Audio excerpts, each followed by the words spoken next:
Humberto Eco nos deixou, há uns 4 anos atrás. O que ele fez? Ele era um estudioso, um acadêmico das humanidades.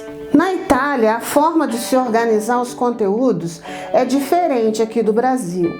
Então, ele era um conhecedor, um estudioso, um acadêmico das humanidades. O que significa isso? Ele entendia de história, ele entendia de um pouco de literatura, ele entendia de linguística, de semiótica, de filosofia, até mesmo de teologia. Ele une essas ciências ao que eu já disse para vocês anteriormente, a esse gênero literário que é o gênero de mistério.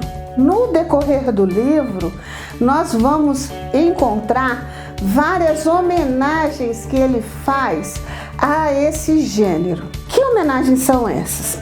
Então, vem comigo que eu vou te contar o que acontece nesse livro, O Nome da Rosa. O livro O Nome da Rosa, ele está situado geograficamente numa abadia. O que é uma abadia? Abadia é uma construção.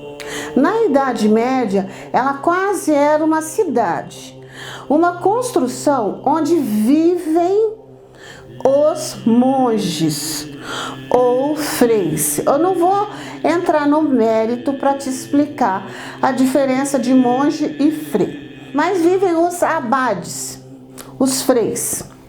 Essa abadia tem a biblioteca mais famosa do cristianismo.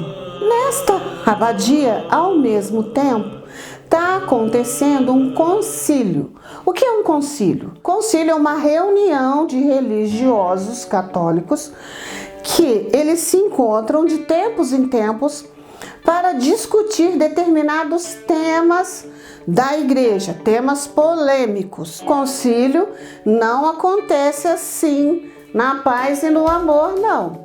Há debates profundos. Quando vai acontecer esse concílio, a abadia, além dela ter os freis que já residem ali, os monges que já residem ali, ela vai receber aqueles que vão participar do concílio. Ela também recebe freis e monges de outras abadias que têm o objetivo de fazer um escambo, uma troca de livros. Então, todas as abadias têm uma biblioteca e tem um livro que ela acha importante que faça parte dessa grande biblioteca da abadia, aonde tudo vai acontecer. Então, lá, além de estar recebendo esses monges que vão participar do concílio, ela também recebe os outros que vão fazer essa troca de livros. Muito bem. Antes de tudo acontecer, lembra que eu falei que esse livro tem prólogos difíceis, capítulos muito detalhados sobre a história das disputas da igreja, vai ter capítulos que vai explicar como que essa história chegou à mão do historiador, por que esse livro foi escrito. Se você for aquela pessoa que gosta de uma leitura mais dinâmica, pula essa parte. Você sabe, Aqui a gente tem o direito de pular páginas. Indo para o cerne da história e indo para esta abadia, nós vamos encontrar 2 personagens. Um deles é um frei, já de certa idade, chamado Guilherme de Bakerville. Já estamos tendo uma homenagem aí. Guilherme de Bakerville. Ele é inglês e o seu ajudante Addison. A primeira homenagem que nós temos aí é ao nosso mestre dos livros de detetive, Sir Arthur Conan Doyle, o pai do detetive mor Sherlock Holmes. Mas como que está essa homenagem, Cristiane? E está, sabe por quê?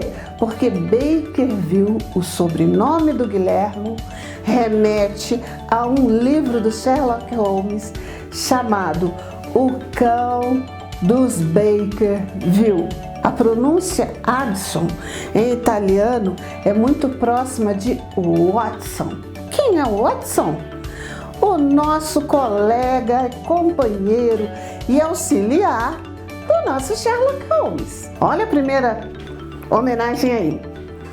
A segunda homenagem que nós temos é que o livro ele usa o recurso do mapa. Para você entender como que funciona a abadia, ele já te apresenta o mapa da abadia.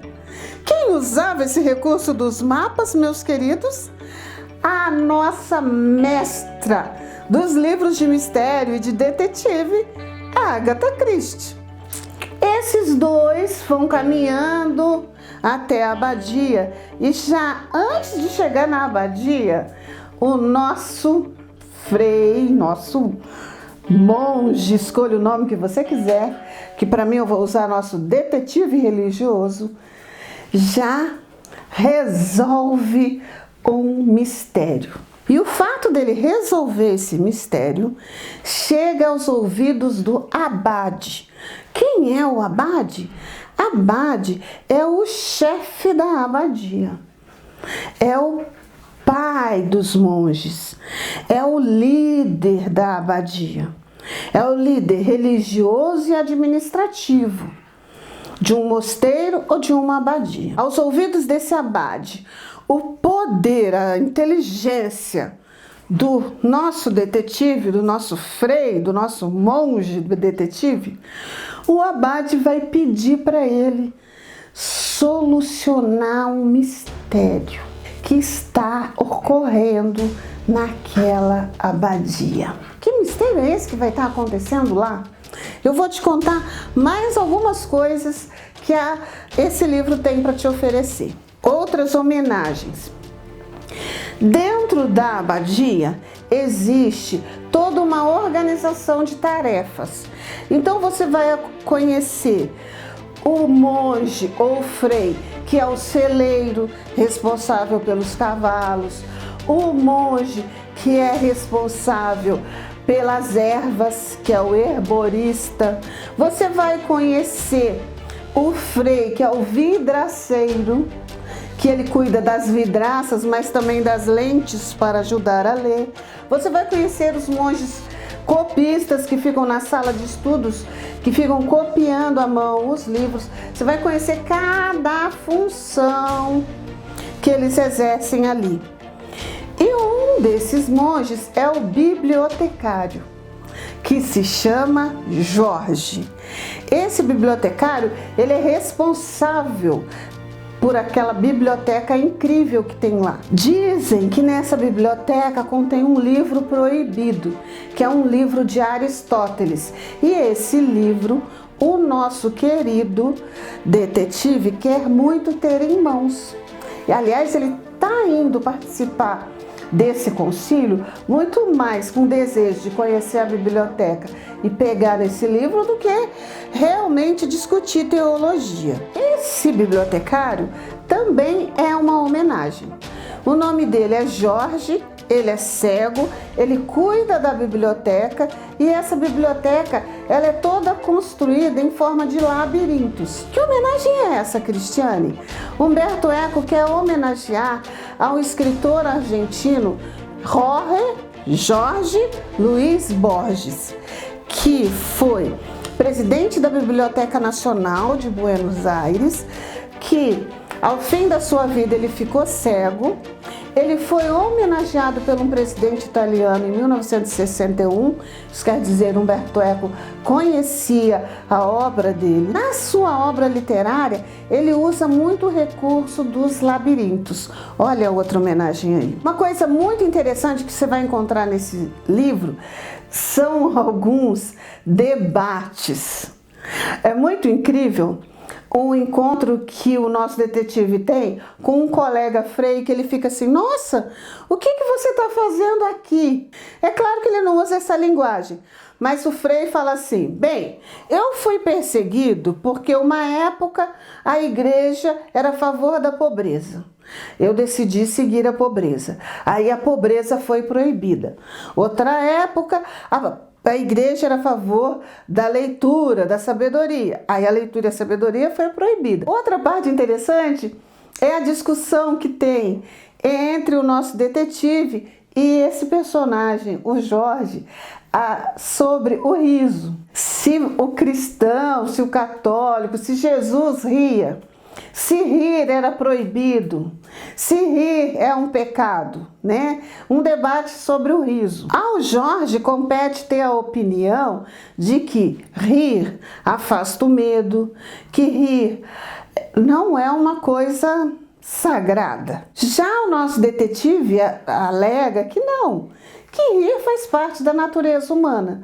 E tudo isso ocorre porque lá na sala de estudos, que eles usam um termo em latim, scriptorium, na sala de estudos, enquanto estão todos compenetrados fazendo seus trabalhos, um dos monges começa a rir. Eu quero falar sobre o que vai acontecer, qual é o mistério que está ocorrendo nesse livro. Acontece uma série de assassinatos que o nosso detetive vai desvendar em 7 dias. A organização do livro é assim, ela está organizada em 7 capítulos, pulando o prólogo, com toda aquela história de como que o manuscrito chegou à mão daquele estudioso, as pesquisas que ele faz para descobrir quem é Adson de Melk. Esse, vamos dizer que é o prólogo. Depois nós temos 7 capítulos que remetem ao livro do Gênesis, né? Que Deus criou o mundo em 7 dias. E esses capítulos, eles são divididos pelas horas canônicas. Então, quando você lê, você fica meio perdido assim com esses nomes. Ignora esses nomes. Só entende assim que cada fato vai ocorrer em um dia. Então, vários encontros, vários episódios. E acontecem os assassinatos. Mas não são simples assassinatos. Essas mortes, elas aparecem de forma dramática, parecendo que é um castigo divino, uma ação divina, uma punição divina. E cada vítima é exposta de forma alguma falha humana que ela tenha, ou a luxúria, ou a gula, né? Então é bem interessante nessa parte. Um detalhe que eu quero ainda colocar para encerrar sobre esse livro é o título, O Nome da Rosa. Ninguém consegue dizer por que o livro se chama O Nome da Rosa. Ele encerra com uma frase em latim que remete a esse nome, O Nome da Rosa. Que rosa é essa? Né? Porque por tudo que eu contei para vocês, não aparece rosa. Que rosa é essa? Humberto Eco, ele diz o seguinte: um título de livro, ele deve confundir as ideias do leitor e nunca discipliná-las. Ou seja, o título, ele tem que instigar a gente, né, a ficar se questionando. Ele também diz que o Nome da Rosa não foi o primeiro título que ele escolheu para esse livro. Primeiro ele pensou num título Adson de Melk, ele pensou A Abadia e o Crime, mas ele achou que esses 2 títulos eram assim muito comuns. Até que ele chegou nesse, O Nome da Rosa. Eu te convido a conhecer, a ler esse livro. Não se assustem pelos trechos longos, pelas discussões filosóficas. Se você não for pelo conhecimento de filosofia, vá pelo interesse de desvendar esse mistério. Quem é o nosso assassino. E, afinal de contas, que rosa é essa do título? Aonde ela está? Até a próxima! Oi.